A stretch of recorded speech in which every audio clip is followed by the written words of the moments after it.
mind you have a little information how my mother's voice sounds. నా తల్లి స్వరము ధ్వని ఎలా ధ్వనిస్తుంది అనే దానికి సంబంధించి కొంత సమాచారం నీ మనసులో ఉంది. We can say you can discern your mother's voice above all the other voices. అందుచేత మిగతా స్వరాలన్నింటికంటే కూడాను మీ అమ్మగారి స్వరాన్ని నువ్వు If some తెలుసుకోగలుగుతావు. other woman speaks, ఒకవేళ వేరే స్త్రీ మాట్లాడుతుంది, you say that's not my mother.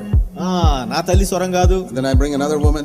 ఇంకో స్వరం, No, that's not my అది mother. కూడా నా తల్లిది కాదు. Another one, మరొకరు, that's not my mother. నా తల్లి స్వరం కాదు. Then your mother speaks.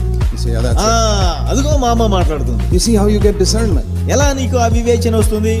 That is how we must also develop discernment of the voice of God. అదే విధంగా దేవుని స్వరాన్ని కూడా నువ్వు గుర్తుపట్టడంలో ఆ వివేచన మనం కలిగి If you ఉండాలి. keep on listening to the voice of God దేవుని స్వరాన్ని వినడంలో అలవాటు చేసుకుంటూ ఉంటే, in the Bible first of all, ముందుగా దేవుని వాక్యాన్ని then చదవాలి. you'll be able to detect other voices. ఇతర స్వరాలను నువ్వు And గుర్తుపట్టగలుగుతావు. so here it says the Holy Spirit will make us very sensitive to discern the voice of God. కనుక దేవుని స్వరాన్ని వినడం కోసం అని చెప్పని పరిశుద్ధాత్ముడు మనకు వివేచన అనుగ్రహిస్తాడు. You listen to a preacher preach, ఒక బోధకుడు మాట్లాడుతున్నాడు, you won't be deceived by what your eyes see. నీ కంటితో చూసిన దాన్ని బట్టి నీవు మోసగించబడవు. He's a very good looking man. చాలా బాగున్నాడు, He's dressed well, చక్కగా బట్టలు వేసుకున్నాడు, speaks nicely, మంచిగా or మాట్లాడుతున్నాడు, he does some wonders over there. అక్కడ కొన్ని అద్భుత కార్యాలు చేస్తున్నాడు.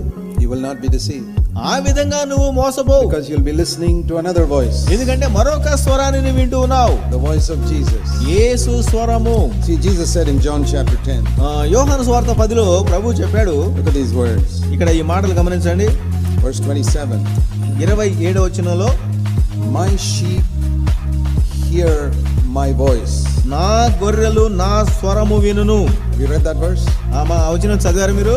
My sheep hear my voice. నా గొర్రెలు నా స్వరము వినును. And they will not follow, verse 5, 5వ వచనము, they let's read verse 4 and 5. 4, 5 కలిపి చదువుకుందాం. The sheep follow the shepherd because they know his voice, and a stranger they simply will not follow, but will run away from him because they do not know the voice of a stranger. మరియు అతడు తన సొంత గొర్రెల అన్నిటిని వెలుపలకు నడిపించినప్పుడల్లా వాటికి ముందుగా నడుచును. గొర్రెలు అతని స్వరం ఎరుగును గనుక అవి అతనిని వెంబడించును. అన్యుల స్వరము అవి ఎరుగవు గనుక అన్యుని ఎంత మాత్రమును వెంబడింపగా వాని యొద్ద నుండి పారిపోవును. I want you to look at verse 4 and 5 very carefully. చాలా జాగ్రత్తగా 4, 5 వచనాలు పరిశీలన చేయండి. Who is the good shepherd? ఇక్కడ మంచి కాపరి ఎవరు? He says here, ఆయన అంటున్నాడు, I am the good shepherd. నేను మంచి కాపరిని. Verse 11, 11వ వచనంలో, there is only